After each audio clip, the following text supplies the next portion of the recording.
इतनी जल्दी आपसे तुम तक का सफर तय कर लिया आपने? क्यों बुलाया मुझे यहाँ? आप कहानी ढूंढ रही थी, मैंने आपको एक किस्सा दिखा दिया। डर गई? क्यों? तुम मर सकते थे। मौत हक है, और मुझ जैसे नाजायजों के पास ना कोई खास मकसद होता है, ना ही आपकी तरह कुछ खोने को होता है। इसलिए मौत से डर नहीं लगता। जिस दिन मोहब्बत हो जाएगी, मकसद भी मिल जाएगा और मौत से डर भी लगने लगेगा। अफसोस, आपकी ख्वाहिश शायद कभी पूरी नहीं हो पाएगी। मजा आता है मुझे इस खेल में। मैंने तुम जैसा नमूना कहीं नहीं देखा। है ही नहीं मुझ जैसा मैं कहीं।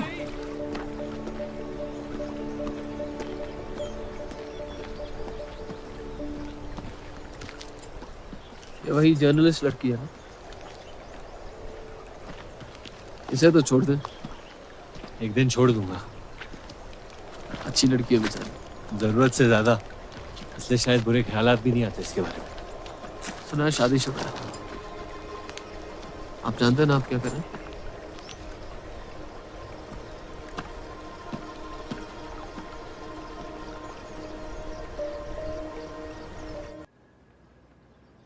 जानती हूं मैं मरने वाली। कितना वक्त है मेरे पास? इतना वक्त है सत्या कि आपको उम्मीद नहीं छोड़ना चाहिए। उम्मीद सिर्फ इंतजार करवाती है, सच्चाई नहीं बदलती। कितना वक्त है मेरे पास? 1 साल, 2 शायद।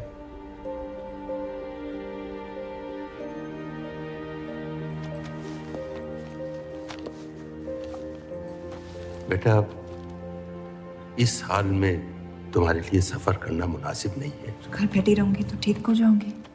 बेटा, कुछ बातें इंसान के हाथ में नहीं होती हैं। मरते हुए को अपने कर्म ठीक करने चाहिए, तबीयत नहीं। वो मेरे हाथ में है। अगर ये काम अपनी हयात में ना कर पाए तो मरने के बाद भी पछताऊंगी। मुझे ये अपने पति के लिए करना होगा। सत्या, वो पत्थर हाथ में आ ही नहीं रही थी।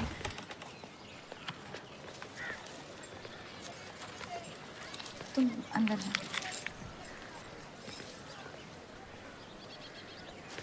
आप फिर आ गई। रूप, आपसे तो होगा नहीं पिताजी। मेहरबानी करके जाइए यहाँ से। मेहरबानी करके एक बार और मेरी बिनती सुन लो रूप। देखिए सत्या जी, जब आपके पिता ने हम पर वो सारे एहसान किए थे, हमें पता नहीं था कि एक दिन उनकी बेटी उनके एहसानों को ब्याज समेत वापस लेने आ पहुंचेगी। मैं ब्याज लेने नहीं आई हूँ रूप, बल्कि आपसे एक एहसान मांगने आई हूँ। माफी चाहती हूँ, मैं आप पे ये एहसान नहीं कर सकती। मेरी आज़ादी बिकाऊ नहीं है। आप गलत समझ रही हैं रूप। या शायद मैं ही सही समझ रही हूँ। मैं आपकी जिंदगी से बस 1 साल मांग रही हूँ रूप, क्योंकि मेरी जिंदगी में सिर्फ 1 साल बचा है।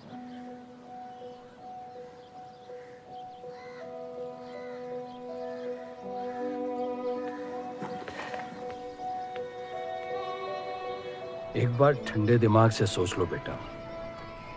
वो बस यही चाहती है कि 1 साल के लिए तुम उन लोगों के साथ रहो। इसमें क्या नुकसान हो सकता है? एक बार चली गई तो कभी नहीं लौट पाऊंगी पिताजी।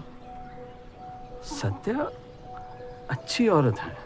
उन्होंने हमसे वादा किया है कि तुम्हारी बहनों का शादी होने तक ख्याल रखेगी। इसीलिए पढ़ा लिखा के बड़ा किया था कि एक दिन सही दाम पे बेच पाऊं मुझे। रूप, कौन बाप अपनी बेटी को हुस्नाबाद जाके किसी अनजान घर में बगैर किसी रिश्ते के रहने पे मजबूर करता है? अगर हम जिंदगी भर लोगों के घर जा जाकर शास्त्रीय संगीत सिखाए ना, तब भी तुम्हारी और तुम्हारी दोनों बहनों की शादी नहीं करवा पाएंगे। और एक बड़ी बहन होने के नाते तुम्हारा ये फर्ज है। हम जबरदस्ती नहीं कर रहे हैं बेटा। सत्या को हम बचपन से जानते हैं, वो हमसे बेहतर तुम्हारा ख्याल रखेंगे। बाकी फैसला तुम्हारे हाथ में।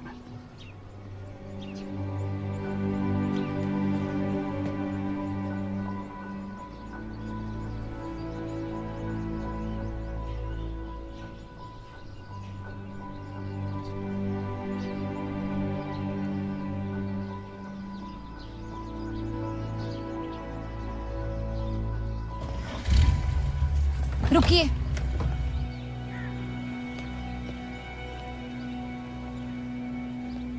चलूंगी मैं आपके साथ, लेकिन मेरी एक शर्त है। आपके पति को पहले मुझसे शादी करनी पड़ेगी। मैं उस घर में सिर्फ आपके पति की पत्नी बनकर आऊंगी, उपपत्नी। रूप, मैं बस इतना चाहती हूँ कि जब तक मैं जिंदा हूँ आप मेरे पति को जान लो, समझ लो, ताकि आपके गुजरने के बाद आपके पति मुझसे शादी कर ले। कैसी पत्नी है आप? और अगर एक पल के लिए मैं आपके इस पागलपन में शामिल भी हो जाऊं, तो इस बात की जमानत कौन देगा कि आपके गुजरने के बाद आपके पति मुझसे शादी कर लेंगे? किसी भी वजह से अगर उन्होंने मुझे घर से निकाल दिया तो फिर कहाँ जाऊंगी मैं? क्या होगा मेरा? ये सब जानने के बाद कौन अपनाएगा मुझे? सोचा है आपने? मैं वादा वादा? जब आप ही नहीं रहेंगी तो आपका वादा निभाएगा कौन?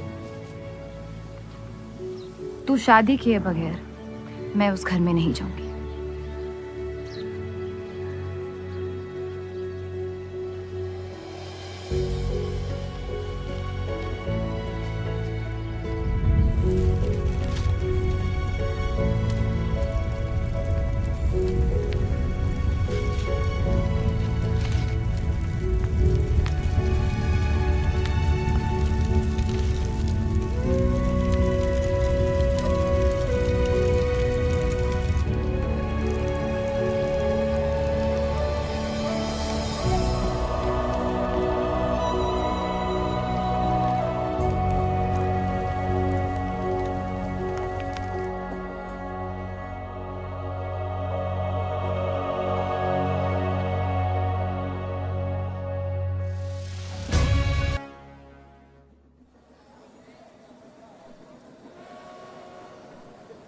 दो और लड़कियां बाहर भी के यहाँ गाना सीखने आई हैं।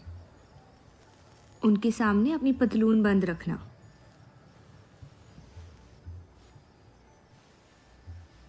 पता है, सारी हिंदू लड़कियां अमृतसर जाने की बात कर रही हैं। आप एक बार अब्दुल से बात कर ले, काफ़ी नाराज़ हैं। उस देव चौधरी ने लंदन से आते ही बंटवारे के खिलाफ आर्टिकल लिख दिया है। आज दूसरी शादी की उसने, दूसरी बीवी घर लाया है और लोग मुसलमानों को बदनाम करते हैं। देव चौधरी? हाँ मेरी जान, देव चौधरी। उसकी बीवी मर रही है और उसकी आखिरी ख्वाहिश थी कि देव दूसरी शादी कर ले।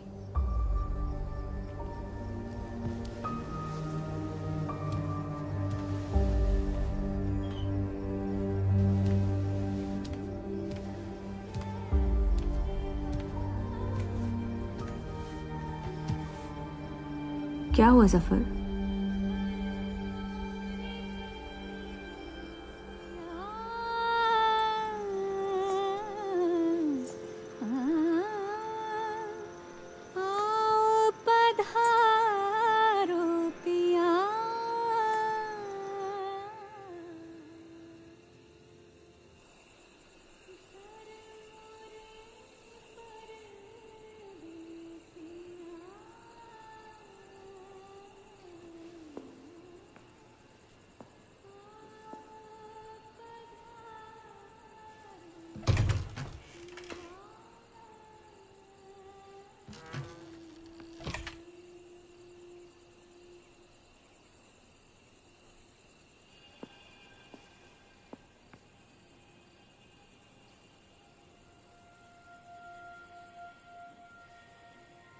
मैं अपनी पत्नी से बहुत प्यार करता हूं।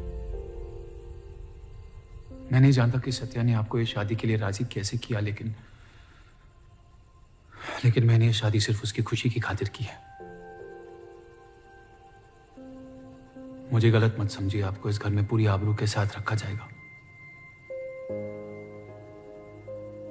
इस रिश्ते में इज्जत होगी, प्यार नहीं होगा।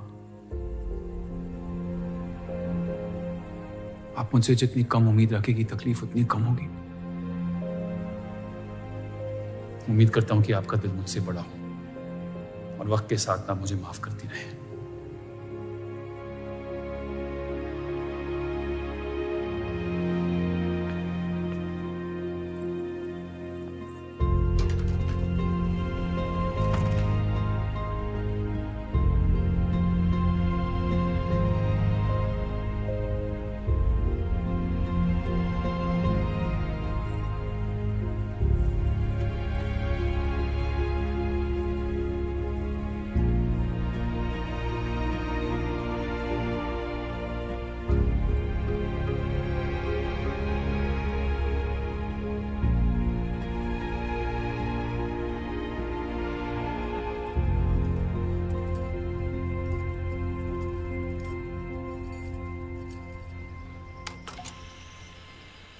मेरे पति ने मुझे शादी की रात को ही रुखसती दे दी। क्योंकि आपने एक ऐसे आदमी से शादी की जिससे आप कभी पहले मिली भी नहीं थी। बल्कि कई दिनों तक मैं जानती भी नहीं थी वो दिखते कैसे हैं। मेरे गुस्से में लिए गए एक फैसले ने हम चारों की जिंदगी बर्बाद कर दी।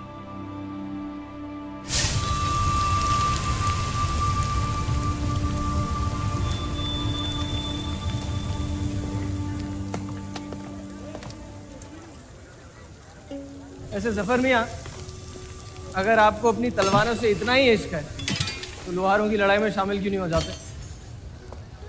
उसी लड़ाई के लिए तो तलवारें बना रहा हूं।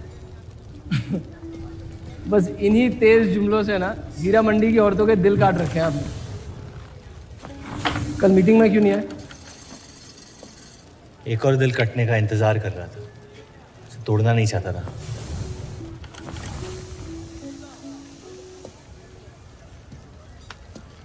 देखिए जफर मियाँ, अगर औजार बनाने की मशीनें आ गई ना तो हमारे कारखाने बंद हो जाएंगे। इस बार हमारी कौम पे नहीं, हमारे पेट पे हमला हुआ। एक तरफ अल्लाह अल्लाह करते हो और दूसरी तरफ डरते रहते हो। अगर हम मेहनत करें तो कभी बेरोजगार नहीं होंगे। और रही आपके आवाम हक पार्टी की मीटिंग और बंटवारे की बात, तो मैं हरामी। मुझे खुद के अब्बा ने उनका नाम तक नहीं दिया। जो आदमी अपने हक के लिए नहीं लड़ा, वो आवाम के हक के लिए क्या लड़ेगा? चलिए छोड़िए।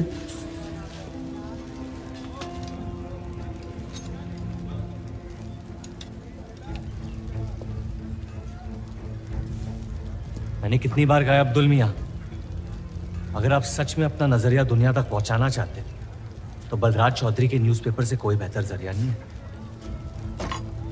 आपके कहने से हम गए थे दिल्ली टाइम्स के अखबार वालों से मिलने, लेकिन जब से उस बलराज चौधरी का बेटा विलायत से लौटा है, बंटवारे के खिलाफ एक मुल्क एक आवाम के आर्टिकल छापने में मशगूल है। इनकलाब खून बहा के लाया जाता है, बातें करके नहीं। सही कहा आपने जफर मियाँ, बिल्कुल सही फरमाया। चलिए आ जाइए हमारी तरफ।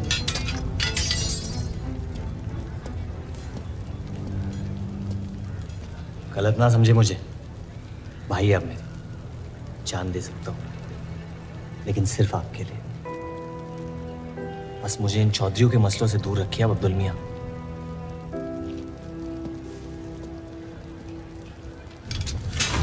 देव, आपको थोड़ा ख्याल रखना। ये एक मुल्क एक आवाम का आर्टिकल लोगों को हजम नहीं हो रहा। धर्म के नाम पे अंग्रेज हमारे देश का बंटवारा कर रहे हैं, जिससे फ्यूचर में किसी का फायदा नहीं होगा। लेकिन उनके बिना हम अपना देश भी तो नहीं संभाल पा रहे। उसके बारे में क्यों नहीं लिखते हैं आप?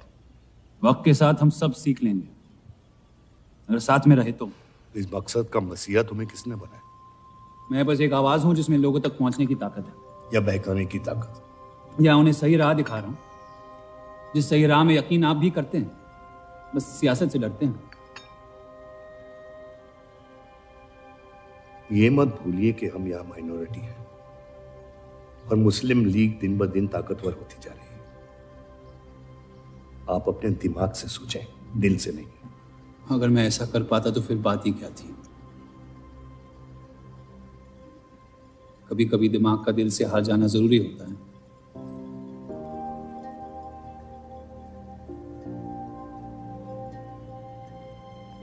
क्या हुआ सरोज? रूप कहाँ है? वो नीचे नहीं आना चाहती।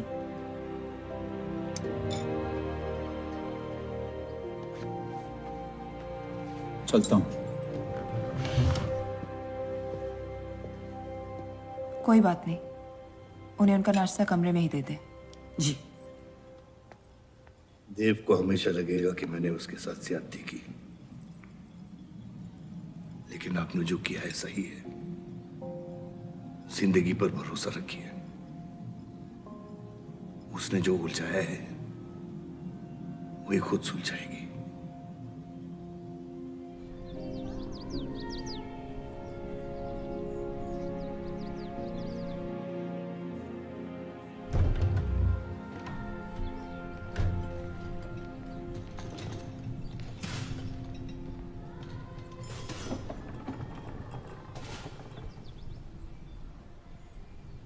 ये आवाज कहाँ से आ रही है?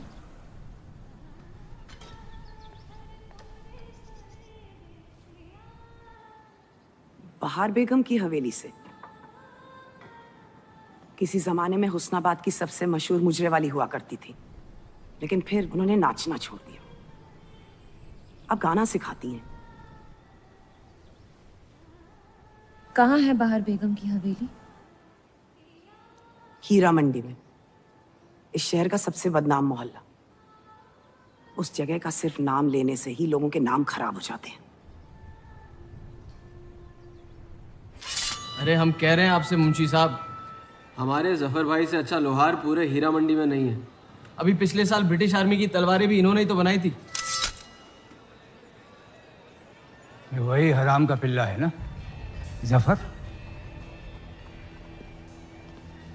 वो कहाँ से आए हैं उससे क्या फर्क पड़ता है?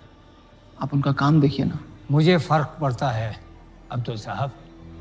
एक तो ये नाजायज और ऊपर से माफ कीजिएगा सलमान मुंशी जी, अगर मेरे पैसे लेकर भाग गया तो मैं तुम्हारा घर। लोगों के काम पे तवज्जो देना सीख, उनके बाप के नाम पे नहीं। लेकिन ये बड़ी बात तेरी कम अकल नहीं समझ पाएगी।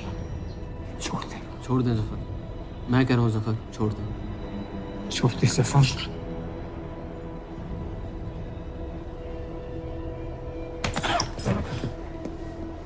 जफर! वो लिहाज तो है नहीं इन लोगों में।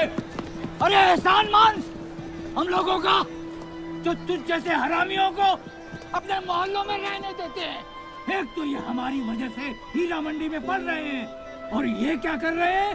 कचरा बढ़ा रहे हैं, कचरा।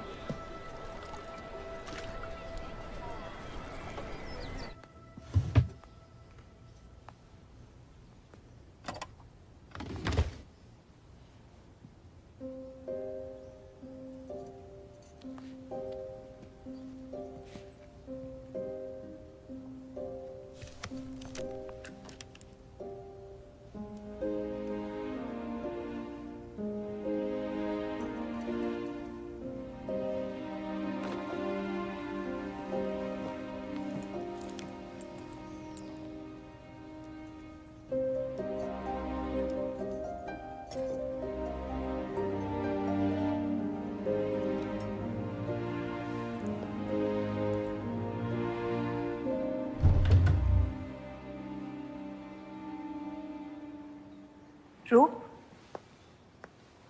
कब तक कैद रहेंगी आप अपने कमरे में?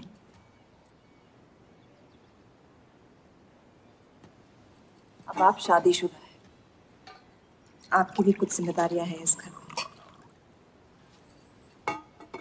किसकी तरफ? आपके पति की तरफ, जो सिर्फ आपसे प्यार करते हैं। हम दोनों ने एक दूसरे को देखा तक नहीं है, मेरी एक ही जिम्मेदारी थी, अपनी बहनों की तरफ। वो मैंने ये शादी करके निभा लिया। देव के अखबार में काम करना शुरू कर दो, उनके साथ थोड़ा वक्त बिताओ, देखना सब कैसे बदलने लगेगा। मैंने घर पर बात करनी है। सबका कितना ख्याल रखती है आप। मैं आपकी दुश्मन नहीं हूँ रूप, बस अपने बाद आपकी जिंदगी को बेहतर बनाने की कोशिश कर रही हूँ। पता है, मेरे माँ बाप को लगता था कि लड़कियों को पढ़ाना लिखाना फजूल है, वरना अगर मैं पढ़ी लिखी होती तो इतने बड़े अखबार में काम करने का मौका कभी नहीं गंवाती। मैं फिर रियाज शुरू करना चाहती हूँ। बिल्कुल, करना भी चाहिए। अगर आप चाहो तो मैं अभी एक अच्छे गुरुजी का इंतजाम करवा सकती हूँ।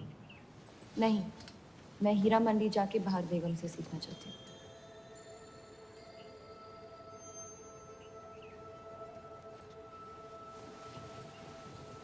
कम वक्त में काफी ज्यादा जान गई हैं शहर को आप, पर इस घर के उसूल को नहीं जानती।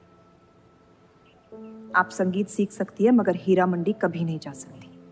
अगर मुझे हीरा मंडी जाने नहीं दिया तो फिर मैं अखबार के लिए भी काम नहीं करूंगी। मत करो, कैद कर लो अपने आप को अपने गुस्से में, लेकिन याद रखना अपनी किस्मत आपने खुद लिखी है, अपनी मर्जी से। अब यही आपकी जिंदगी है रूप, और जितनी जल्दी आप इस बात को समझ जाएंगी, बाकी जिंदगी उतनी जल्दी आसान हो जाएगी। आपका मेरी जिंदगी पे कोई हक नहीं है। आपका है।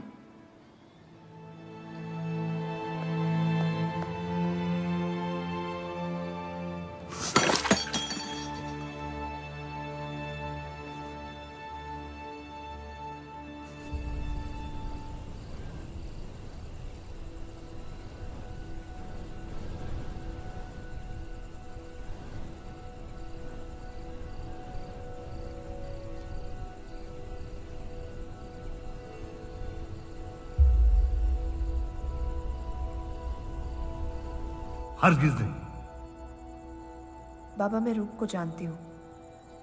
एक बार उसने अपना मन बना लिया, फिर वो किसी की नहीं सुनती। वो इस घर की बहू है और उसे भी सबकी तरह इस घर के उसूलों की इज्जत करनी पड़ेगी।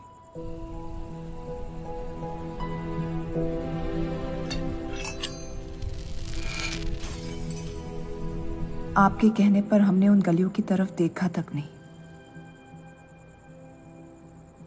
लेकिन हम रूप से ये उम्मीद नहीं रख सकते।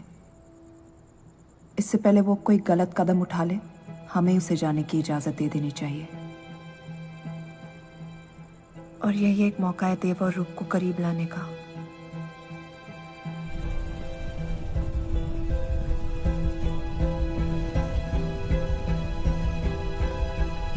रूप, ये क्या कर रही हैं आप?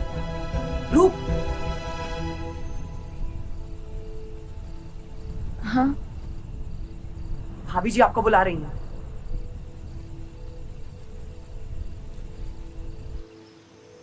मेरी जिद और उनके उसूल के बीच मेरी जिद जीत गई।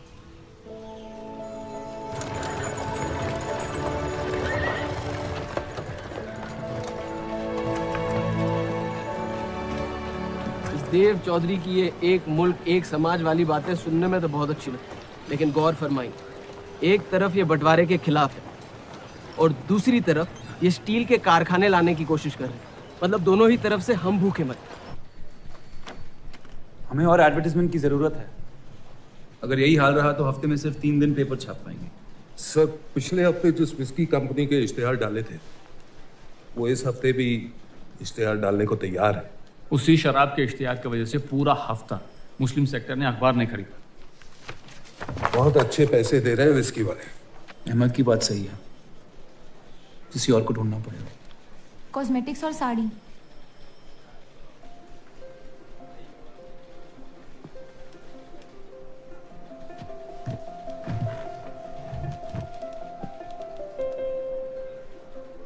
काजल और कपड़ों से तो किसी को एतराज नहीं हो सकता। शराब के बदले लक्स साबुन का इश्तिहार डालते हैं पेपर में। इन इश्तिहारों की वजह से औरतें भी पेपर खरीदेंगी। माफी चाहती हूँ, बस ख्याल आ गया तो बोल दिया। मैं देव चौधरी से मिलना चाहती हूँ। और आप कौन? रूप, उनकी पत्नी।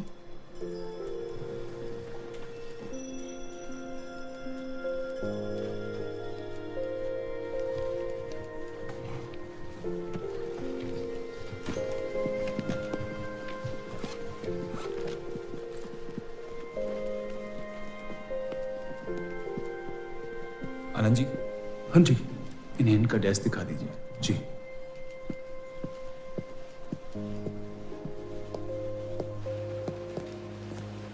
माई सेल्फ अनंत पाल। नमस्ते। वैसे ये कौन है?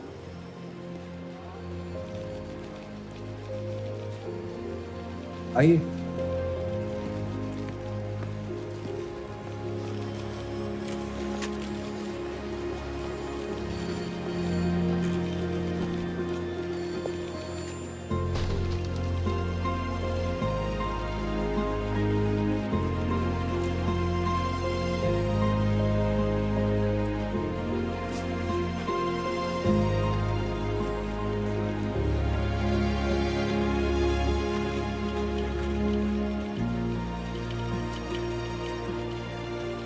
कमाल है, पति पत्नी एक दूसरे को जानते तक नहीं। निकाह हुआ है इनका शायद। उस दिन अगर पर्दे के पीछे आप भी होते तो देव साहब को पता नहीं चलता।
हीरा मंडी का सबसे बड़ा त्योहार,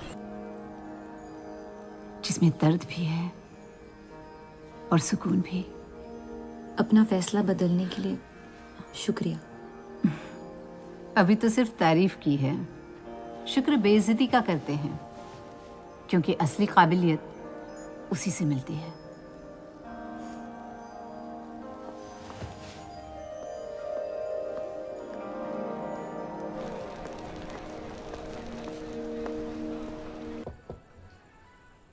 बोलिए।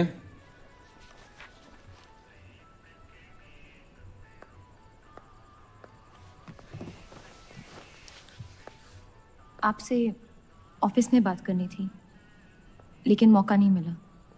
किस बारे में? मैं आपकी कंपनी में सिर्फ हाजिरी नहीं देना चाहती, काम भी करना चाहती हूँ। मैं एक आर्टिकल लिखना चाहती हूँ। किस मुद्दे पे? हीरा मंडी पे।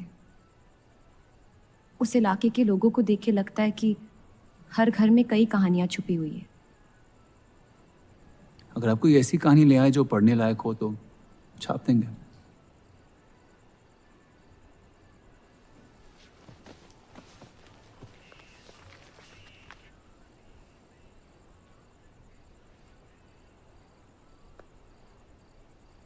मैं जानती हूँ हम दोनों इस रिश्ते में गिरफ्तार हैं, और इसमें मेरा हाथ भी है।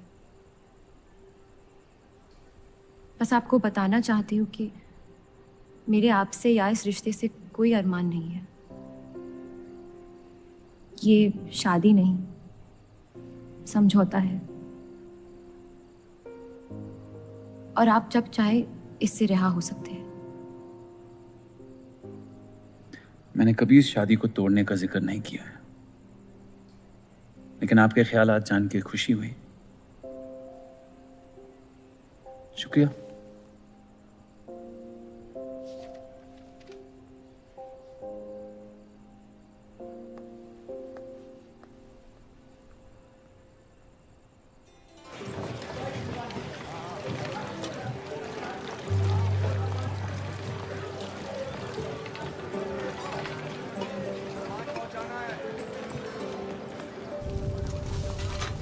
सुनिए, ये अब्दुल खां कहाँ मिलेंगे?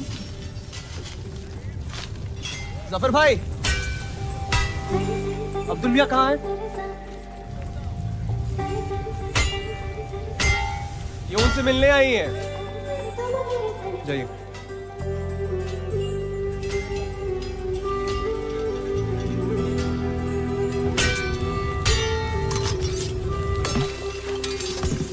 एक मुलाकात में लौटने में मजबूर कर दिया।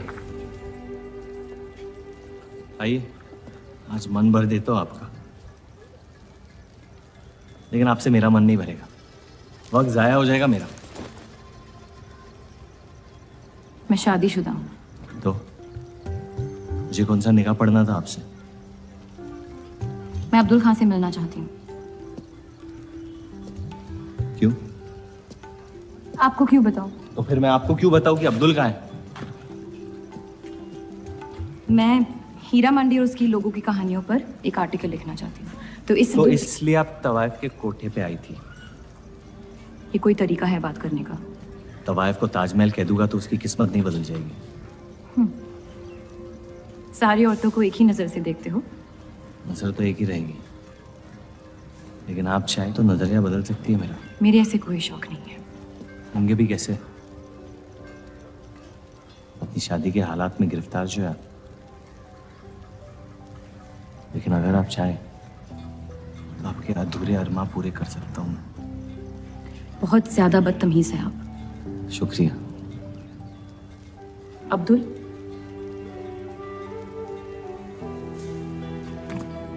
शुक्रिया।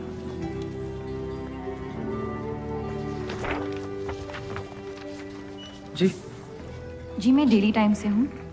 हीरा मंडी के लोग और माहौल के बारे में मैं एक आर्टिकल। Daily times. यहाँ का माहौल गर्म है, लोहार बेरोजगार है, और ये हक की लड़ाई अब बंटवारा करवा के रहेगी। लिखना चाहेगा आपका अखबार इस मुद्दे पे? नहीं ना, खुदा हाफिज।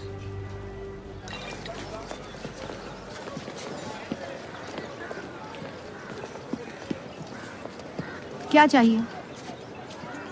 उसका जवाब मत देना। बस पूछना चाहता हूँ, आपका काम हो गया? आपको अचानक क्या हो गया? नहीं, वो अब्दुल मियाँ बड़े तंग मिजाज के, पूरा दिन बंटवारे के लड़ाई में उलझे रहते हैं। हमें क्या लेना? जब तक हमारा इलाका हमारा है, सब ठीक है। चलो, शुक्र है कम से कम अपने इलाके की तो इज्जत करते हैं आप। मुझ पे यकीन करना मुश्किल हो सकता है, जानता हूं। और क्यों है इस इलाके से इतना लगाव?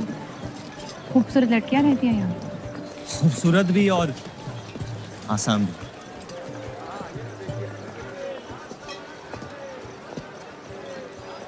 तकदीर ने मुझे यहाँ फेंका। जिंदगी कुचलने ही वाली थी, लेकिन इस सड़क ने मुझे बचा लिया, चलना सिखा दिया। मेरी फतेह हो गई और नाम पड़ गया जफर। अब यही मेरा घर है। ये गलियां नहीं होती तो मेरी कोई पहचान नहीं होती।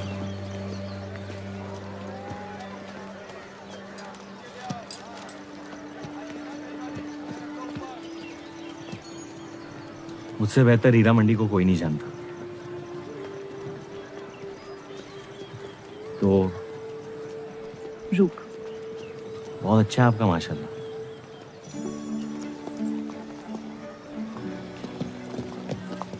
तो यहाँ कोई कहानी ढूंढने आई, अपनी छुपाने? ढूंढने?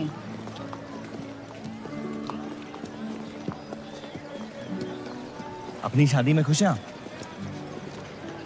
आपने कहा था कि आप शादीशुदा हैं, खुशी का कोई जिक्र नहीं हुआ था। कोई तो हद होगी आपकी। हदें तो सरहदों की होती है, सोच की नहीं। और वैसे भी अगर सवाल उठा है मन में तो पूछ लेना चाहिए। कहानियां सोच सोच के वैसे ही आधी दुनिया पागल हो। तो सियासी मसलों से दूर इस इलाके में ऐसे कुछ कमाल की चीजें हैं, अगर आप देखना चाहे तो। देखना चाहती हूँ।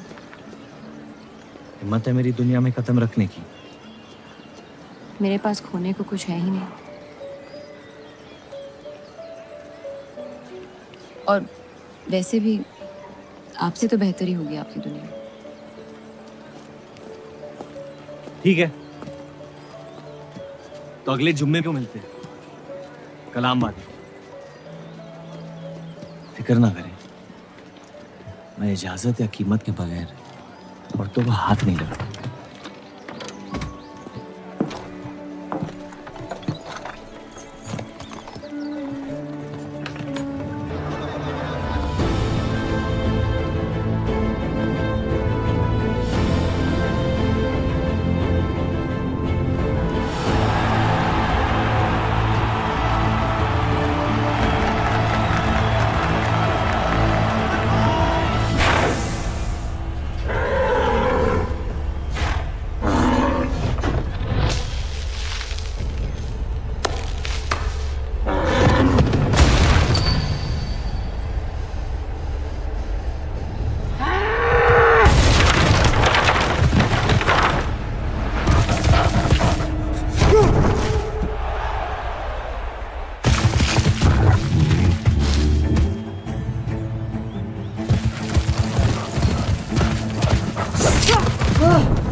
अगर जफर भाई सांड पे 7 सेकंड से ज्यादा टिक गए तो जीत जाएंगे।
इतनी जल्दी आपसे तुम तक का सफर तय कर लिया आपने? क्यों बुलाया मुझे यहाँ?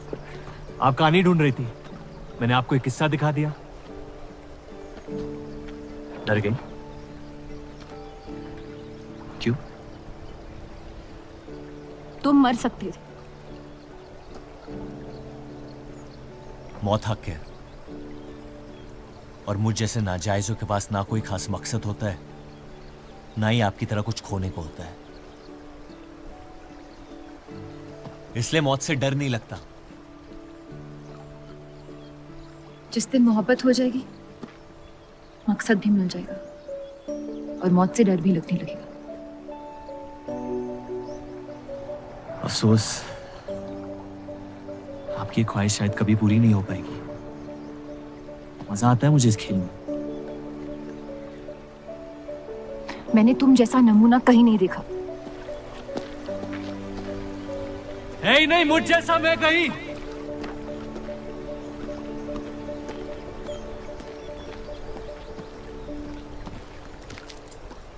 ये वही जर्नलिस्ट लड़की है ना? इसे तो छोड़ दे। एक दिन छोड़ दूंगा। अच्छी लड़की है बेचारी। जरूरत से ज्यादा, इसलिए शायद बुरे ख्यालात भी नहीं आते इसके बारे में। सुना है शादीशुदा है। आप जानते हैं ना आप क्या करें?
हीरा मंडी के लोहार आ जाए थे मुझे मिलने।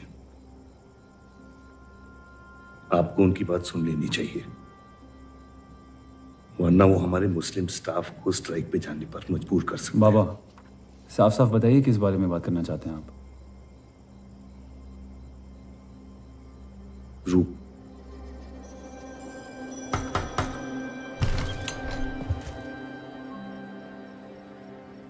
तो वाइफे आजकल घर तक आती है मुजरा करने। माफी चाहते हैं, हम गलत पते पे आइए। रूप को बख्श दे जफर। कब तक असलियत से मुंह फेरते रहोगे? जब तक असलियत जिंदा रहे। आप ही से सीखा है। आपको अचानक रूप की इतनी फिक्र क्यों हो रही है? इस सब में रूप की कोई गलती नहीं है। इस सब में मेरी भी कोई गलती नहीं थी। अगर सीखना है तो मर्द बनकर अपनी मुश्किलों से लड़ना सीखो। अपनी जिंदगी के लिए किसी को जिम्मेदार मत ठहराओ। वही तो मुश्किल है बाबा। आप जैसे मर्द से कुछ नहीं सीखना चाहता मैं। आप अब्दुल को इस्तेमाल करके अवाम को उनकी प्रेस के खिलाफ भड़का रहे हैं, मोर्चे करवा रहे हैं, और हम आपसे कुछ नहीं कह रहे हैं। लेकिन रूप, दूसरों की गुनाह की सजा दूसरों की नहीं, उसे आपकी गुनाहों की सजा दी जा रही है। अम्मी, आपने एक शादीशुदा मर्द के साथ इश्क किया, बच्चा पैदा करके सड़क पे फेंक दिया। ऐसा न कहें। 17 साल के थे हम, मोहब्बत हो गई थी उनसे, और आज तक उससे हम रिहा नहीं हो पाए। गलती हो गई जिसे आज तक मैं सुधार नहीं पाया। होशो हवास में की गई गलती गलती नहीं होती, बेईमानी होती है। और आज तक आपने अपने इस गुनाह को कबूल करने तक की हिम्मत नहीं की। हमारी मोहब्बत ने हमें खुद कर्ज बना दिया था। हमने बच्चा इसलिए रखा ताकि बलराज के और करीब हो पाए, लेकिन वो हमसे और दूर चले गए। हमने सोचा बच्चे की शर्म से भाग रहे हैं, आपको छोड़ देंगे तो वापस लौट आएंगे। फिर हम समझ गए कि वो आपसे नहीं हमसे भाग रहे थे। हम आपको लेने वापस आए थे, लेकिन आप नहीं। फेंकी हुई चीजें अक्सर सड़ जाती है अम्मी। हमारा रिश्ता भी अब हमेशा के लिए सड़ चुका है। अब आपकी मैयत के अलावा मेरे पास और कोई वजह नहीं है आपके पास लौटने की। देव,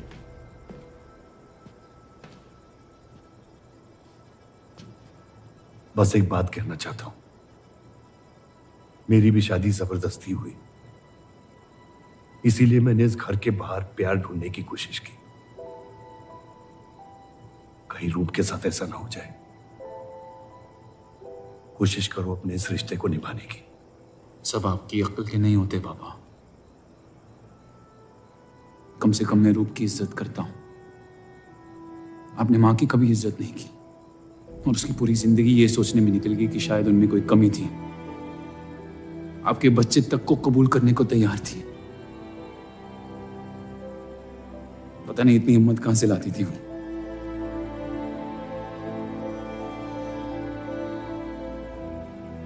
अगर आप मान जाते तो हमारा घर बिखरने से बच सकता था, लेकिन आपका घमंड आपकी गलतियों से भी बड़ा था।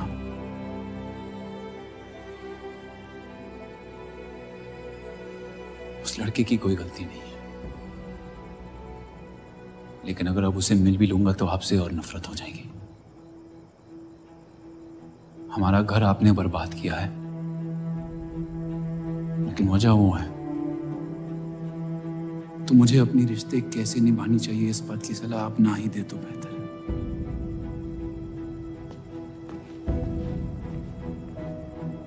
बलराज चौधरी ने अपने जायज बेटे को मेरे हिस्से की दौलत, शोहरत और इज्जत दे दी, तो बदले में मैं उसके बहू को छीन लूंगा। और मेरे पास कुछ खोने को तो है नहीं। हरामियों का कोई वजूद नहीं होता, उनका कोई ईमान नहीं होता, किसी को उनकी जरूरत नहीं होती है। यही सुन सुन के बड़ा हुआ हूं मैं। लेकिन अब बस, जिस लड़की को वो अपना घर आबाद करने के लिए लेके आए थे, उसी लड़की से मैं उनका घर बर्बाद कर दूंगा। फिर क्या होगा? ये सब करने से आपको अपने अब्बा, अपना बचपन, अपनी इज्जत, अपना हक वापस मिल जाएगा। अपनी आंखों से नफरत हटाएं, फिर उस लड़की की मोहब्बत देख पाएंगे आप। इंतकाम की आग ने आपको अंधा बना दिया है। अपने अब्बा को बर्बाद करने के तैश में आप खुद को बर्बाद कर रहे हैं। मंजूर है, सब कुछ फना कर दूंगा। उन्हें पता भी नहीं चलेगा कि उनकी तबाही हुई कैसे। जिस आदमी ने मेरा इनकार किया था, वो खुद आके मुझसे माफी मांगेगा, और तब उसकी उम्मीद पर मैं ऐसी आग लगाऊंगा कि जहन्नम भी 2 पल देखते रह जाएगा। उसे अपनी कर्मों की सजा मिलकर रहेगी,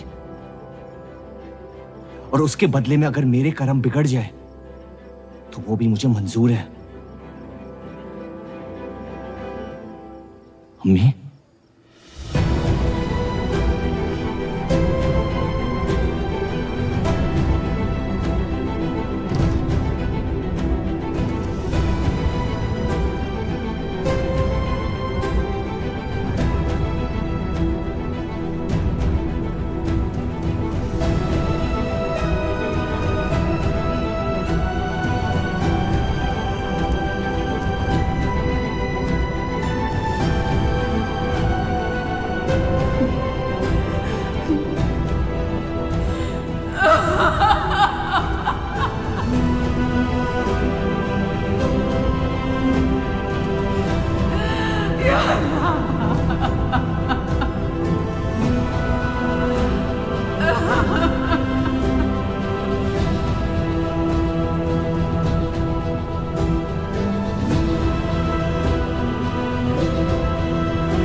जफर को हीरा मंडी में पहचानते सब थे, लेकिन वो है कौन ये कोई नहीं जानता था। वापस जाने का मन नहीं करता? वापस जाने की वजह ही नहीं है। पीढ़ियों से हम ये काम कर रहे हैं, हमारे बच्चे इसी की खा रहे हैं। अब अगर ये अंग्रेज औजार बनाने की मशीन ले आए तो लोहार बेरोजगार हो जाएगा। आज हमारे साथ हो रहा है, कल किसी भी कारीगर के साथ हो सकता है।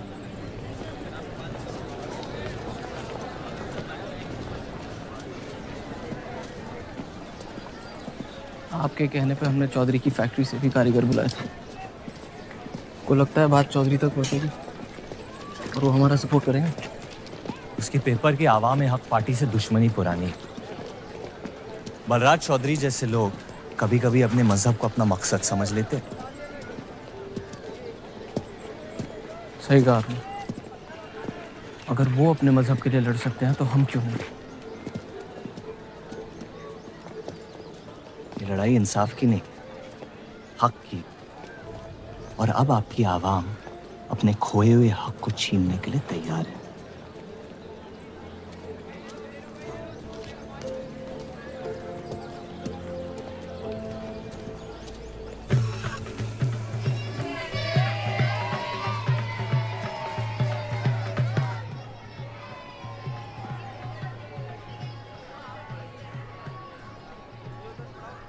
सत्या चौधरी मरने वाली है। गुजरने वाली, कैंसर की बीमारी से।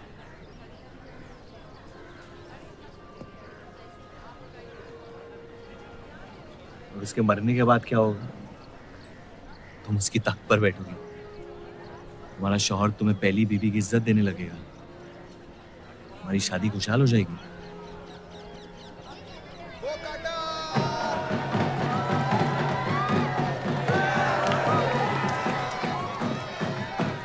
ये त्योहार बहुत पसंद हुआ करता था मुझे।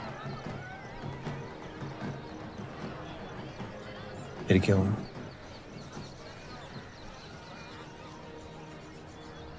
पतंग की उड़ान उम्मीद भर देती थी मुझमें।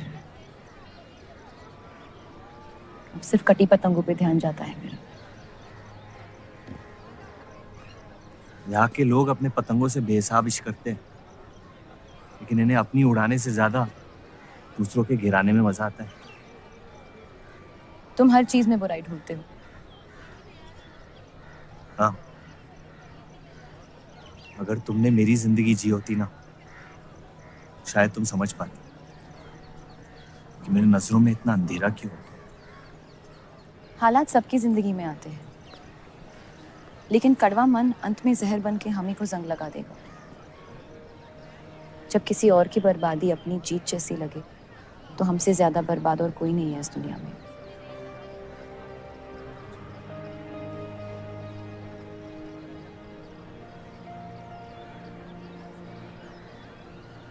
तुम्हें कभी प्यार हुआ है?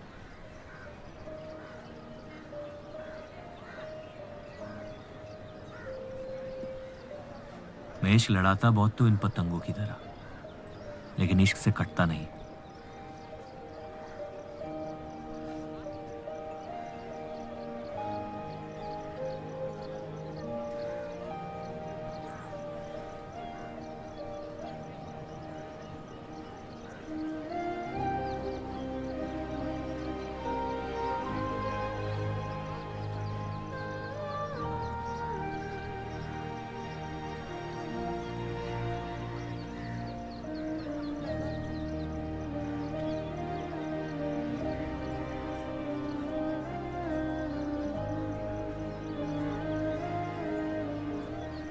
निकलना चाहिए,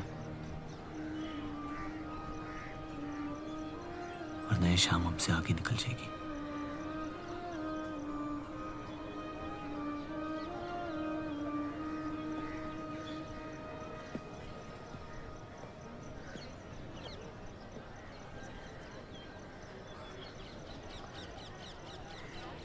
आप सही थे, मेरे अंदर कुछ बदल गया है। जफर की वजह से मुझे लगता है मुझे आप शादीशुदा हैं। वो शादी नहीं सौदा है। सोचना गलती है, लेकिन उस पर अमल करना गुनाह है। आपके अलावा और किसी को नहीं पता। मुझे लगा आप समझेंगी। कोठा चलाते इसका मतलब ये नहीं कि धोखा देने के लिए हमसे इजाजत ली जाए। मैं आपकी बेइज्जती नहीं करना चाहती थी।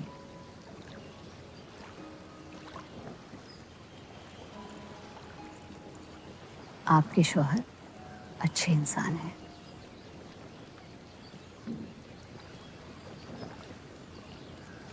सिर्फ अच्छाई काफी होती है पूरी जिंदगी बिताने के लिए।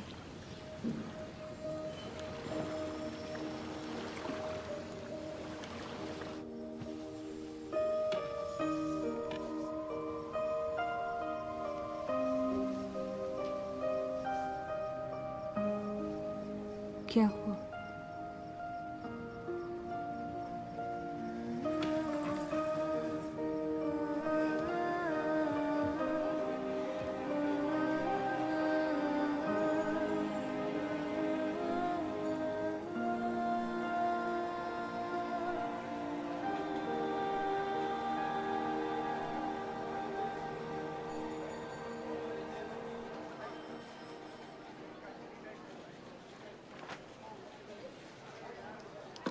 मुझे कुछ वक्त चाहिए सोचने के लिए। सोचना क्या है? अगर स्टील इंडस्ट्री आ गई तो सब लोहार बेरोजगार हो जाएंगे। क्या ये खबर छापने लायक नहीं? लेकिन इंडस्ट्रीज आने से देश का बहुत फायदा हो सकता है और आप सब उन फैक्ट्रियों में काम कर सकते हैं। हम गुलामी नहीं करते। सवाल देश की तरक्की का है, किसी की गुलामी का नहीं। पहले अंग्रेजों की गुलामी की, अब हिंदुओं की। यही करता रह जाएगा मुसलमान यहाँ। बात को पलटने की कोशिश मत करिए। अगर हम हर जाति बहस में धर्म को घसीट लेंगे तो ये देश हमेशा चलता रहेगा। मुस्लिम लीग इलेक्शन जीत चुका है। अब आप मुल्क की नहीं, बस अपनी फिक्र कीजिए। सबकी फिक्र करने की आदत है मुझे, और यही फर्क है आप में और मुझ में। मैं लोगों के हालात का इस्तेमाल करके उन्हें बहकाता नहीं। सही कहा आपने। बात मजहब की ही है। एक बार हमने अपना मुल्क बना लिया ना, तो फिर हमारी चीखें तो जाया जाएंगी नहीं। लेकिन तब आपकी चीखें कौन सुनेगा देव साहब?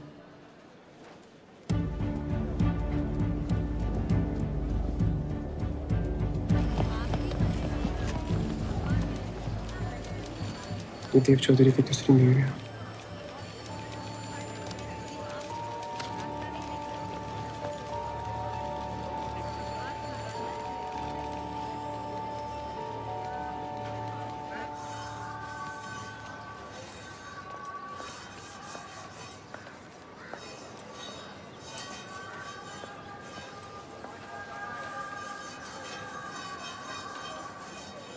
मुंशी जी तुम्हें कॉन्ट्रैक्ट देना चाहते हैं।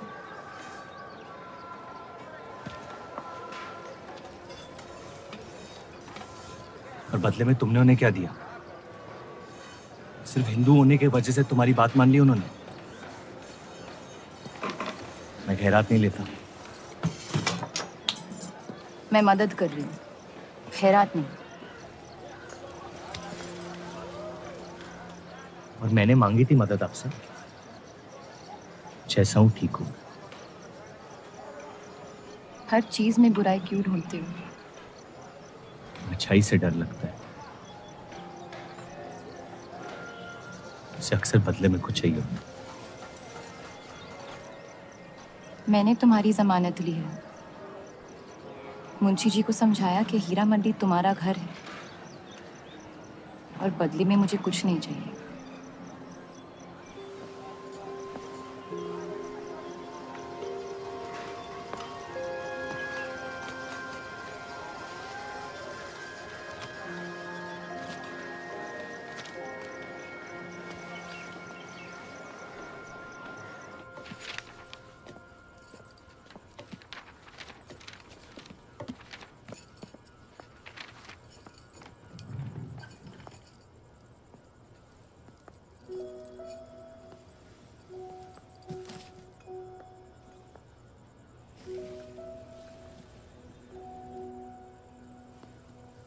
पढ़ना पसंद है?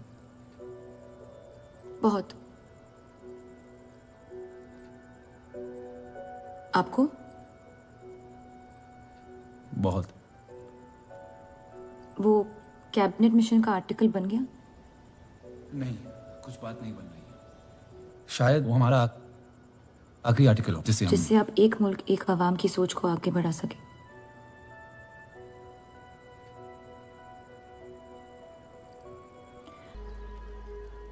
प्यार ना करने की 1000 वजह मिल सकती है डर के बाजार में,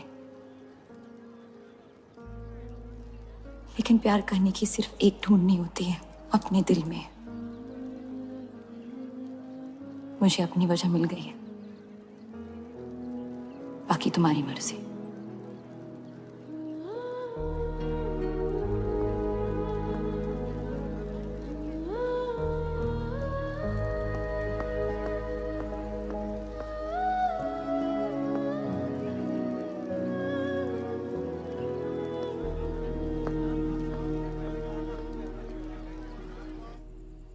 आप लोगों को जल्दी हुस्नाबाद छोड़ने की तैयारी करनी चाहिए। मैं आपके बगैर कहीं नहीं जाऊंगा।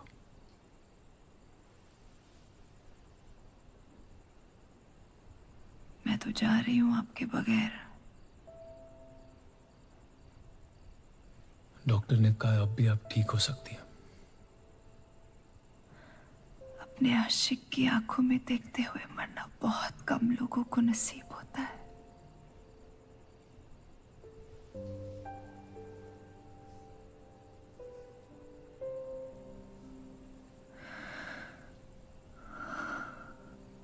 सुकून के आंसू है,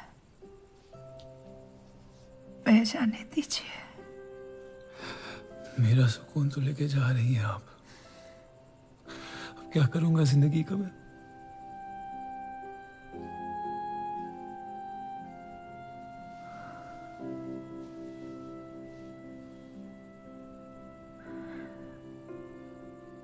पिछले कुछ दिनों से रूप से एक अजीब सी जलन हो रही है,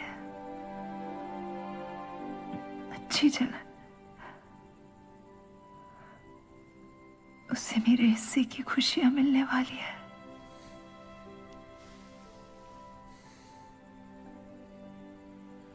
आपकी जगह कोई नहीं ले सकता। मैं उसे अपनी जगह देना चाहती हूँ।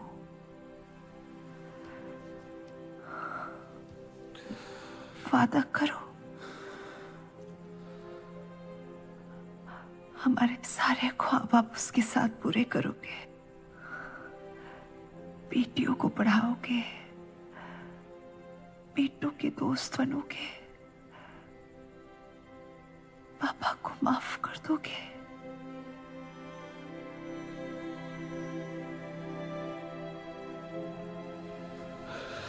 मुझे मत छोड़ो सत्या,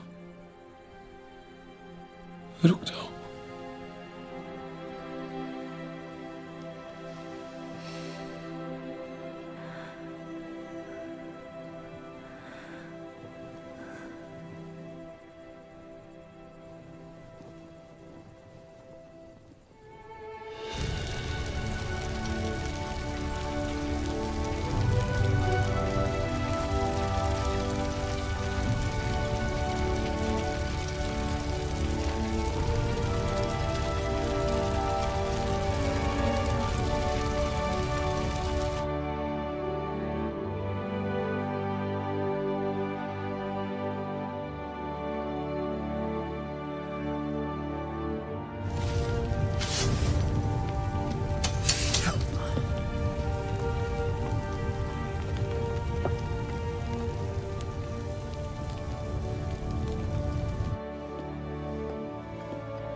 उनकी कमी महीनों तक हमारे साथ रही। तो उनके गुजरते ही आप लोगों ने हुस्नाबाद छोड़ दिया? काश छोड़ दिया होता। सर, अब्दुल की पार्टी अब बहुत ताकतवर हो गई है। इस आर्टिकल के बारे में एक बार फिर सोच लेते हैं।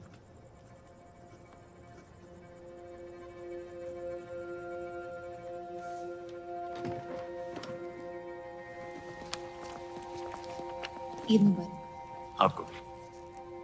क्या वो जानते हैं वो क्या करने जा रहे हैं? वैसे ही अवाम में हक के लोग हमारे खून के प्यासे हैं। इस आर्टिकल के बाद यहाँ के लोहार हमें जिंदा जला देंगे।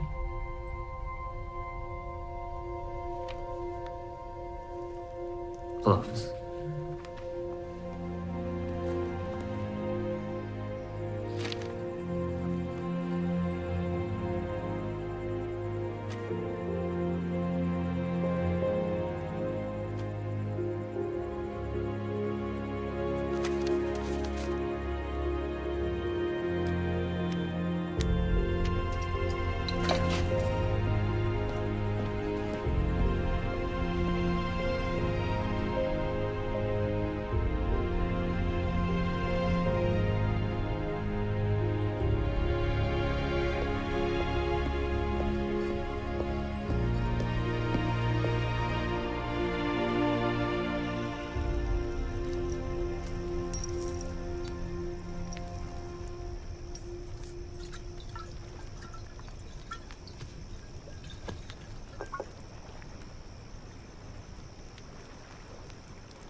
जश्न के मॉल में रंज बना रहे हैं।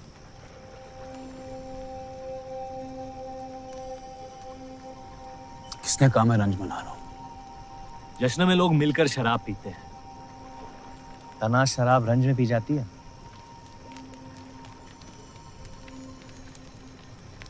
बस अपनी जिंदगी से कुछ लम्हे चुरा के अपने आप के साथ वक्त बिताना चाहता हूं। लोगों की तरस से भरी आंखों से थक गया हूं।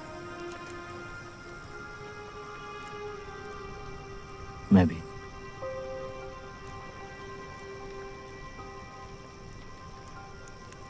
तो आपके रंज का राज क्या है?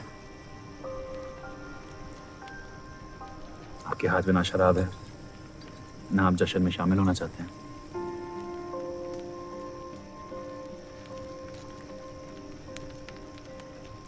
अनजानों को राज बताना बहुत आसान होता है। मन भी हल्का हो जाता है और इज्जत भी बनी रहती है। मुझे इश्क हो गया है शादीशुदा लड़की से। देंगे? मुसलमान हूं। ईद मुबारक। शुक्रिया। और वो इश्क करती है आपसे?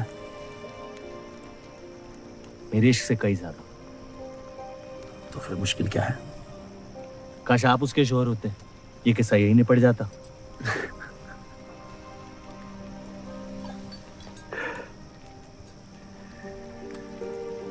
एक बार बात तो करके देखें। दुनिया भी बड़ी अजीब है। कोई किसी से बात नहीं करता, बस सीधे जंग पे निकल जाते हैं।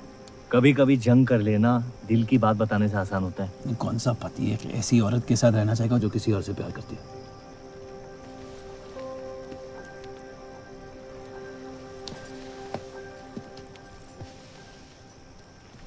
लेकिन इसमें एक और राज है। वाह वाह, मैं कहानी सुनने आया था, आपने कटहरा खड़ा कर दिया।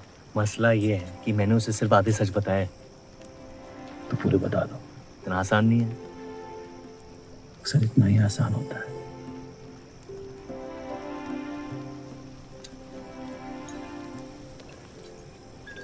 खैर, आपकी कहानी क्या है? बस अपनी टूटी हुई किस्मत के टुकड़े समेट के आगे निकल जाना चाहता हूँ, लेकिन पता नहीं शुरुआत कहाँ से करूं। पहला टुकड़ा जिस जख्म से हुआ उसे ढूंढिए, बाकी टुकड़े अपने आप मिल जाएंगे।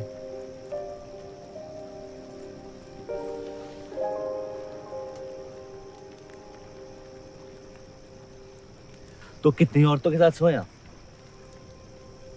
ये कैसा बेहुदा सवाल है? मतलब एक 18 साल की उम्र में शादी होती। आप कितनी लड़कियों के साथ सोए हैं? उतनी गिनती नहीं आती है मुझे।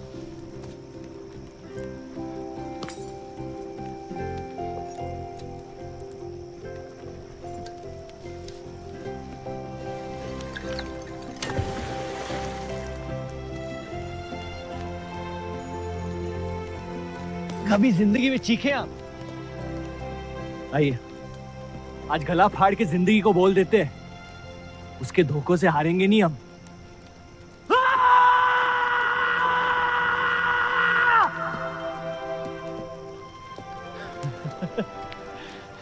आइए, कसम से कह रहा हूं रिहा हो जाएंगे आप।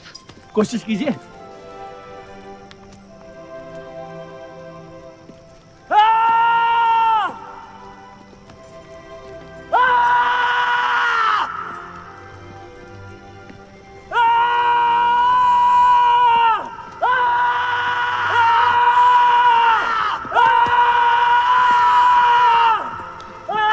बस बस बस।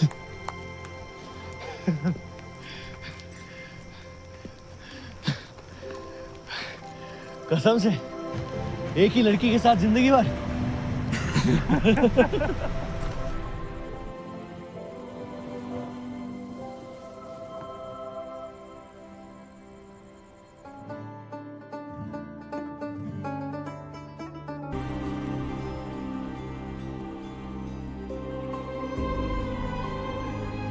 आपके कोठे के दरवाजे हमेशा खुले रहते हैं।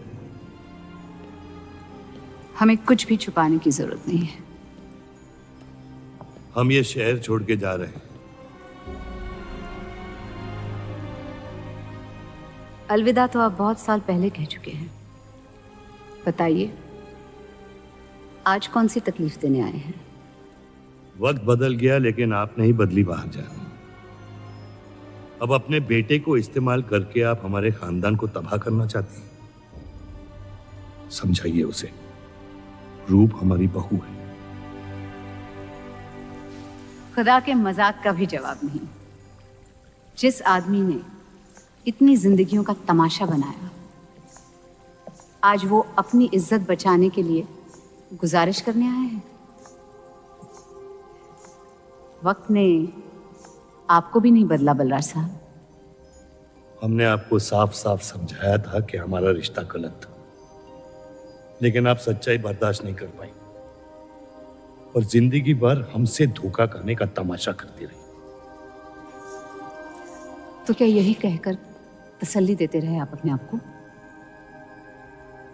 रिश्ता गलत था तो क्यों बार बार लौट के आते थे हमारे दरवाजे पे? मोहब्बत आपको भी हुई थी बलराज साहब, लेकिन समाज के डर से एक दिन अचानक कूड़े की तरफ फेंक दिया हमें। घिन आती है आपकी खुदगर्जी पर। मेहरबानी करके यहां से निकल जाइए।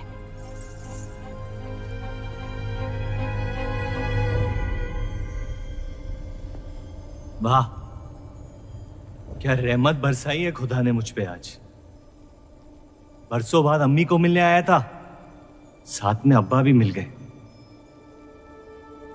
एक तरफ बहार बेगम जिसने मुझे फेंक दिया, और दूसरी तरफ बलराज चौधरी जो कल तक मुझे कबूल नहीं कर रहा था और आज मुझसे भीख मांगने आया है। क्या चाहते हो तुम? कि हम तुमसे अपने खानदान की इज्जत की भीख मांगे? छोड़ दो उन्हें। लेकिन वो काम तो आपका है, अपनों को छोड़ देना। आपको क्या पता है खानदान क्या होता है? वैसे भी माशाअल्लाह सिर्फ अल्लाह जानते कि मेरे कितने भाई बहन घूम रहे हैं। मेरा सिर्फ एक खानदान है जिसे मुझे तुम दोनों से बचाना है। तो फिर कह दो अपनी बहू से कि मुझसे इश्क करना छोड़ दे।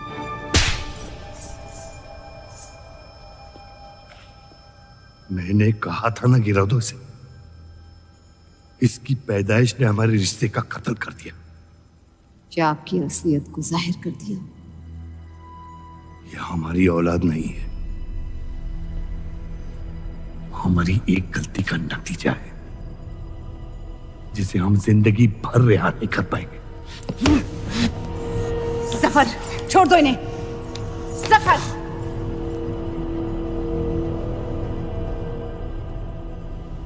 हमारे साथ जो भी करना है कर लो, लेकिन हमारे गुनाहों की सजा हमारे बेटे को मत दो।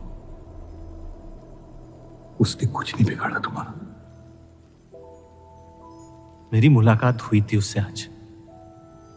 सब कुछ है उसके पास, खुशी के अलावा। उसे दुनिया से बचाने की कश्मकश में आप उसे प्यार देना भूल गए। मेरी जिंदगी का एक ही मकसद था, आपको इस हाल में देखना। लेकिन रूप सही कहती है, जब किसी और की बर्बादी अपनी जीत सी लगे तो आपसे ज्यादा बर्बाद और कोई नहीं है इस दुनिया में। मैं जानता हूं कि आप मुझे कभी कबूल नहीं करेंगे, लेकिन ये इनकार भी नहीं कर सकते क्योंकि मैं हूं तो आप ही का हिस्सा। बस मुझे अपने बेटे के हिस्से से रूप दे दे। मोहब्बत करता हूं उससे, इसके अलावा और कुछ नहीं मांगूंगा। रूप और देव की शादी से दूर रहो सफर, वरना अंजाम बुरा होगा। रूप की मोहब्बत मेरा हक है, जिसके मालिक आप नहीं है, और ये हक मैं लेके रहूंगा। जफर,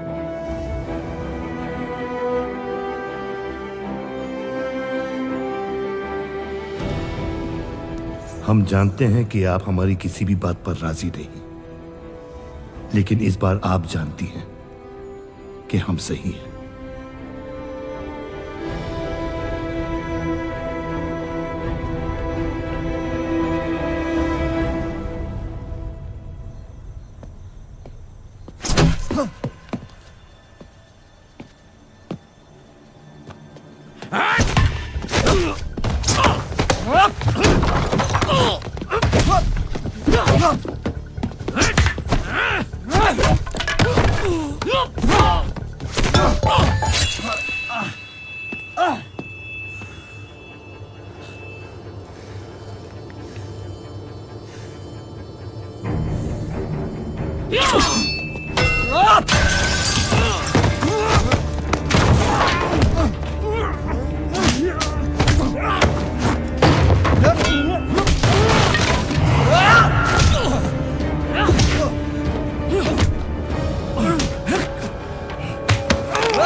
वो हीरा मंडी से आपको कोई मिलने के लिए आए हैं।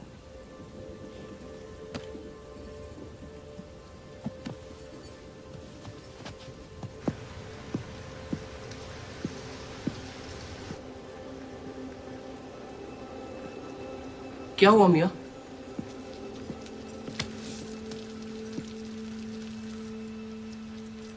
ये सब उस औरत की वजह से हो रहा है।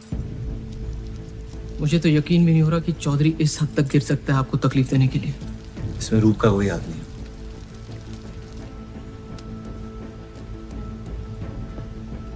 इश्क का अंधापन अक्ल के दरवाजे बंद कर देता है। आपको दिखाई नहीं दे रहा चौधरी आपके साथ क्या खेल खेल रहा है, लेकिन मैं अंधा नहीं हूं। आप चाहें तो उसे माफ कर दीजिए, लेकिन अब आपका बदला उस औरत से मैं लूंगा।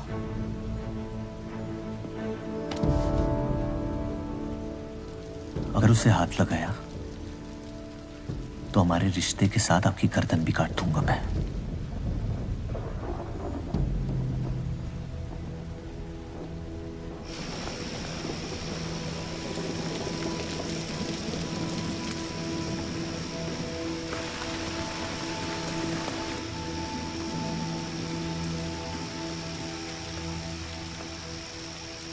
मोहब्बत अक्सर गलती करवाती है, कहा था हमने। आप गलत समझ रही हैं। कसम खाई थी हमने कि इस चौखट पर कभी नहीं आएंगे, लेकिन आज आपने उस कसम को तोड़ने पर मजबूर कर दिया। आप नहीं जानती मेरा हाल क्या है। और अफसोस, अब वो बिगड़ने वाला है। जफर हमारा और बर्राज का बेटा है।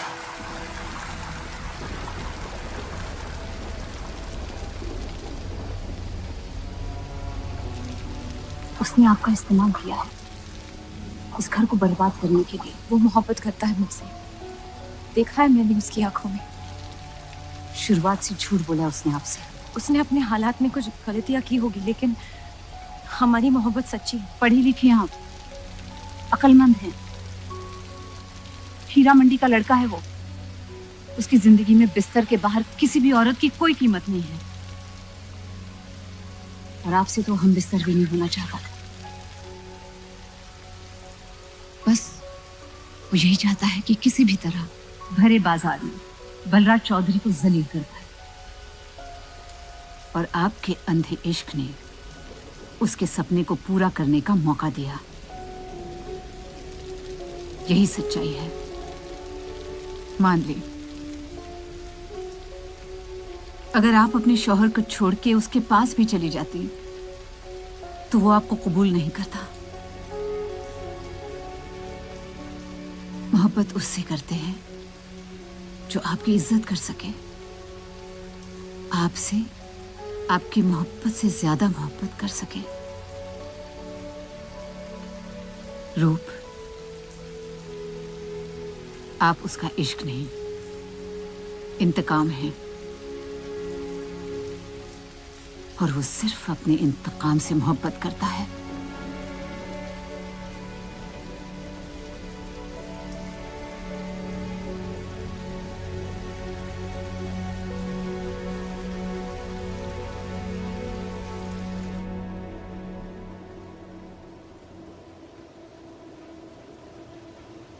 खानदानी लड़ाई जीतने के लिए आपने इतने साल हमें सियासी जंगों में फंसा दिया। सही कहते हैं सब, हरामियों का कोई ईमान नहीं होता।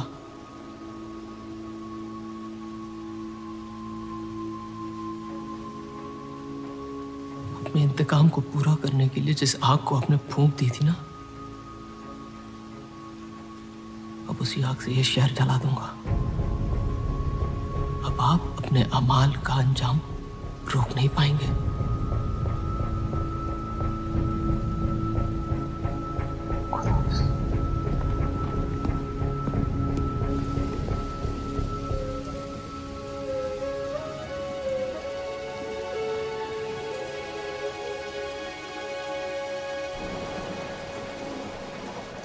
जरूरी था। जफर हमसे नफरत शुरू से करते हैं। थोड़ी और कर लेंगे, लेकिन इस तरह की जान तो बच जाएगी। क्या फायदा जान बचाने का जब आपने जीने का मकसद ही छीन लिया। नाजायज मोहब्बत का अंजाम अक्सर तबाही होता है।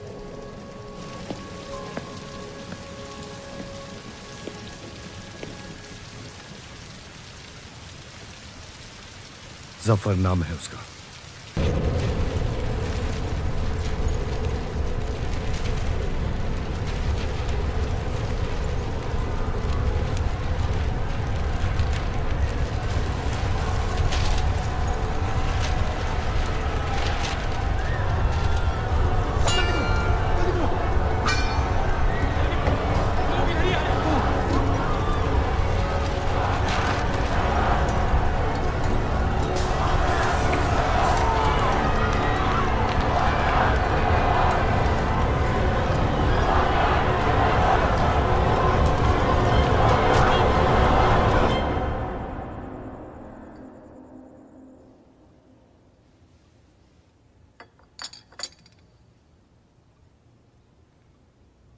मुझे हीरा मंडी में किसी से प्यार हो गया था।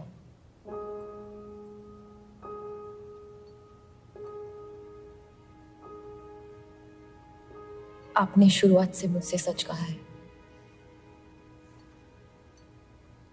अब जब हम इस शादी को ठीक तरह से कायम कर रहे हैं, मैं आपको अपना सच बता देना चाहती हूँ। इस रिश्ते में इज्जत होगी, प्यार नहीं होगा। उम्मीद करती हूँ आपका दिल मुझसे बड़ा हो और वक्त के साथ आप मुझे माफ करते रहे।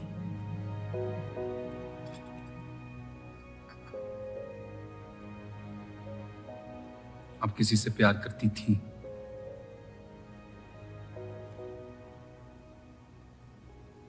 फिर क्या बदल गया? मैं उनकी इज्जत नहीं करती। और प्यार खत्म हो गया?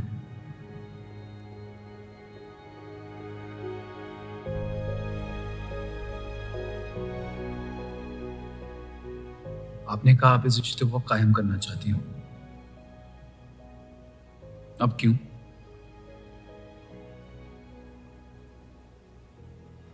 सिर्फ 700 लेना काफी नहीं होता, और कई पहलू निभाने होते हैं शादी कायम करने में। मैंने सत्या से हमेशा कहा था, जबरदस्ती बनाए रिश्तों का अंजाम कभी अच्छा नहीं होता। उसकी खुशी की खातिर अपनी कुर्बान कर दी मैंने, और कहीं आपकी खुशियों का भी कत्ल हो गया,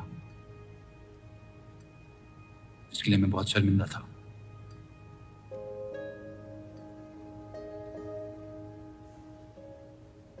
वक्त के साथ वो शर्मिंदगी शायद चाहत में बदलने लगी।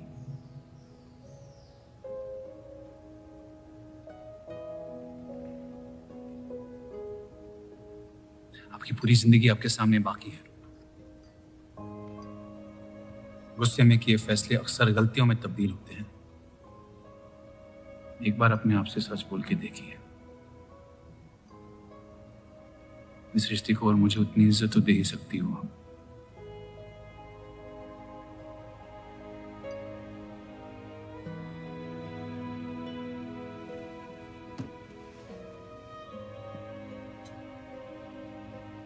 पति पत्नी का रिश्ता रिवाजों से नहीं,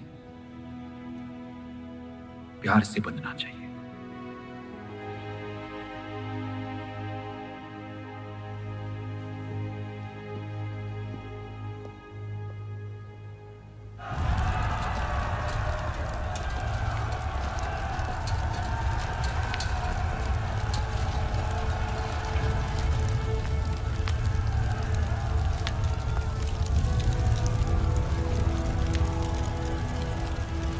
देव चौधरी ने हमारे खिलाफ फैसला ले लिया है। मैंने भी एक फैसला लिया, इन चौधरियों को खत्म करने का। सोच लीजिए, अब जो हमारे साथ नहीं, वो हमारा दुश्मन है।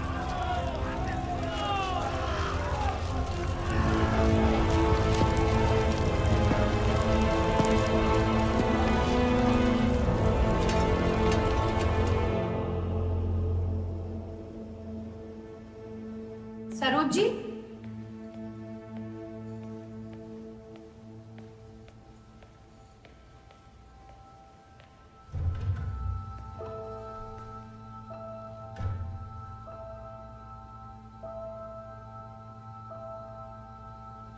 सरोज जी,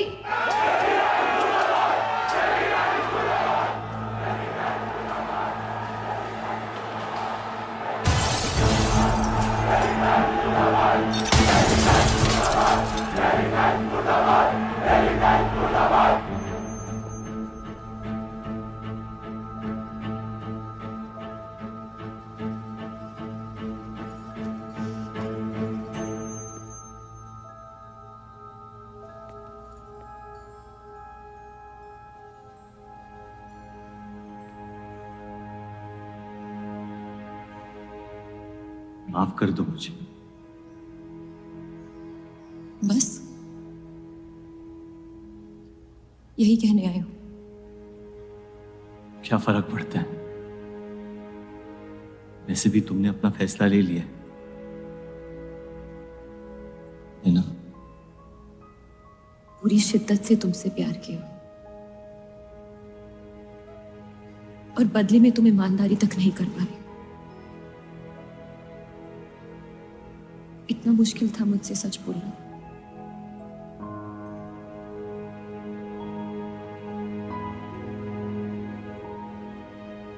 पूरी जिंदगी दिल में एक चीज भर के रखी थी, नफरत। सबको धोखा दिया ताकि अपने अब्बा से इंतकाम ले सकूं। तुमने मेरे नफरत को बेघर कर दी और मेरे दिल में मोहब्बत भर दी। तो मेरे दिल को बदल रही थी, मैं डर गया तुम्हारी मोहब्बत से, जो सब इस घर से चाहता था तुमने मुझे दिया। अगर तुम्हें सच कहता तो खो देता। झूठ बोल के पा लिया क्या मुझे? हम एक दूसरे के नसीब में नहीं है रूह, यही खुदा की मर्जी। तुम्हें कभी मुझसे प्यार हुआ ही नहीं? अगर मुझे इसका जवाब देना पड़ा तो तुम्हारे मोहब्बत में सवाल उठ जाएंगे।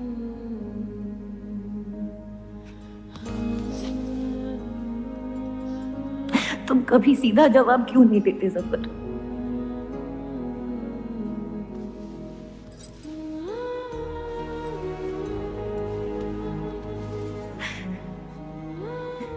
एक बार कह दो, एक बार कह दो मोहब्बत करते हो मुझसे।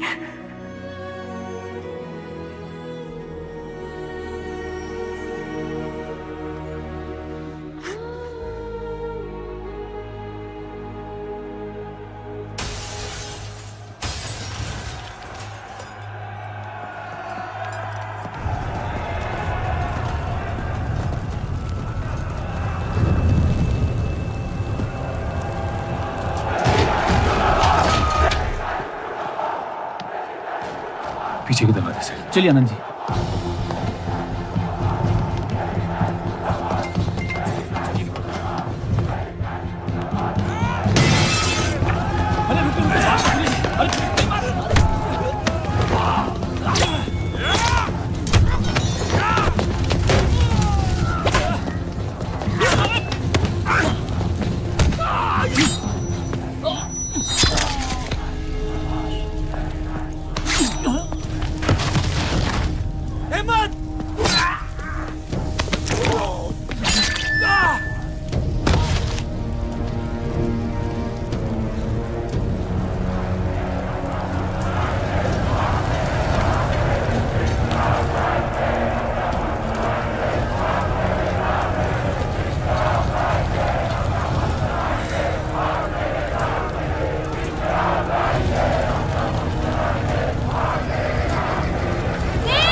खत्म कर दो तीनों को।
हम इन्हें पनाह नहीं दे सकते। सारे हिंदुओं को मुसलमानों के घरों में ढूंढा जा रहा है। ये यहाँ सलामत नहीं है। आप इन्हें स्टेशन ले जाइए। चलो हमारे साथ। हम अपनी हिंदू लड़कियों को छोड़कर नहीं जा सकते। आप चलिए मेरे साथ अम्मी। जहाँ हमारी पैदाइश हुई थी शायद वहीं हमारी मौत आएगी। जाइए, आप जाइए।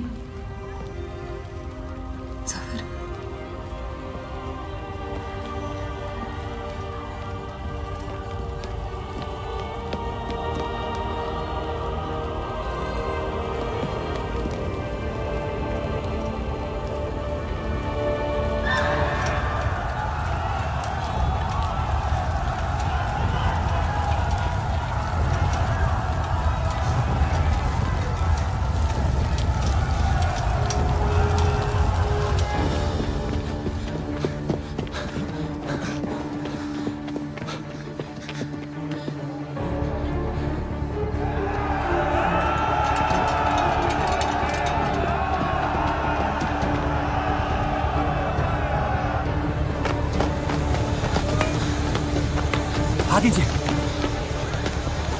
चलिए इस तरफ।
आप ठीक हो देव?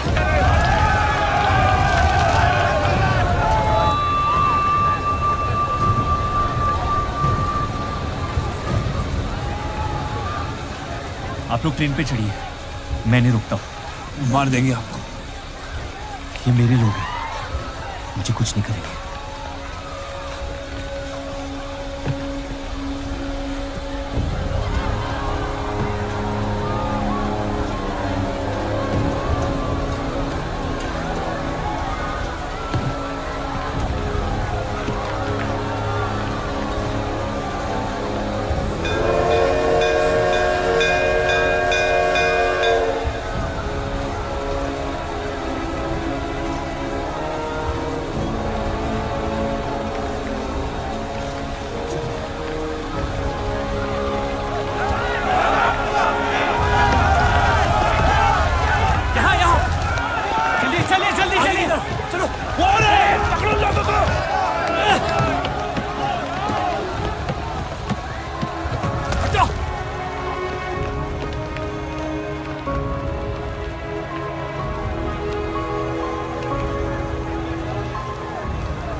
हटो, चलिए रुक।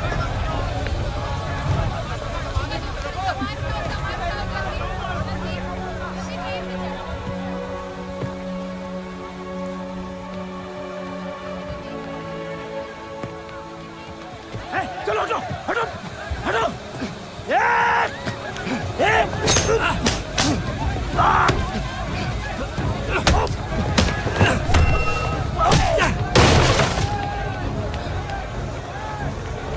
छोड़ दे अब्दुल मियां, जाने दे उन्हें, मेरी खातिर।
मैं जानता नहीं कि मुझे जलाया गया या दफनाया गया, लेकिन मेरी नाजायज जिंदगी को मकसद मिल गया, मोहब्बत।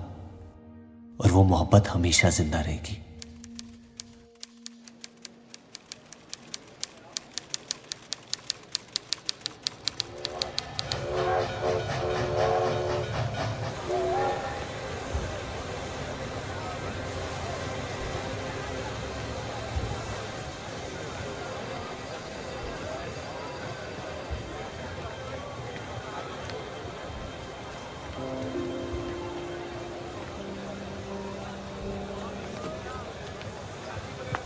लकीरें खींच लेने से दुनिया छोटी या बड़ी नहीं हो जाती, बस हजारों जिंदगियां बिखर जाती हैं। अक्सर उन बिखरी हुई जिंदगियों में दिल टूटने का गम दो लोगों को जोड़ देता है।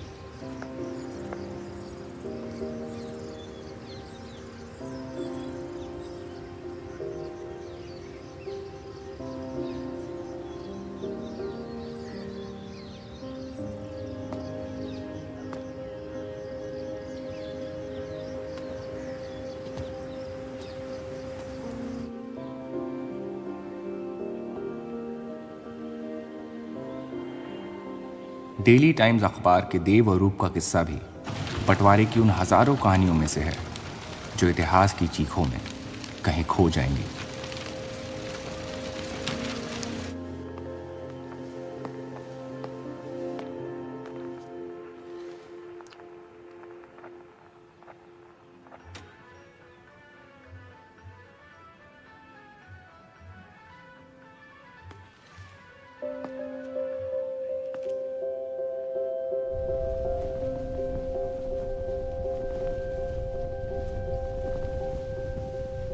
मोहब्बत और नफरत दोनों के रंग लाल हैं, लेकिन फर्क ये है कि नफरत से दुनिया बर्बाद हो जाती है और मोहब्बत में खुद बर्बाद होना पड़ता है।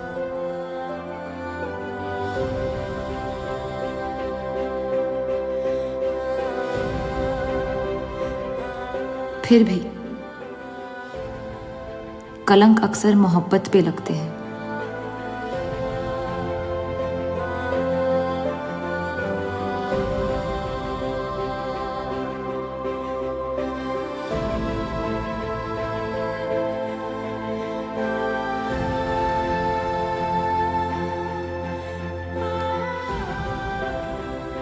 हमारी ये कलंक से रंगी मोहब्बत कभी मिटेगी नहीं,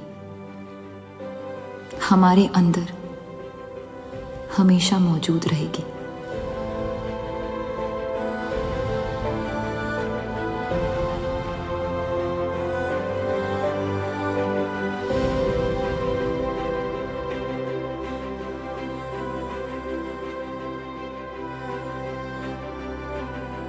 अब फैसला आपके नजरिए का है। आपने इस कहानी में क्या देखा? कलंक या मोहब्बत?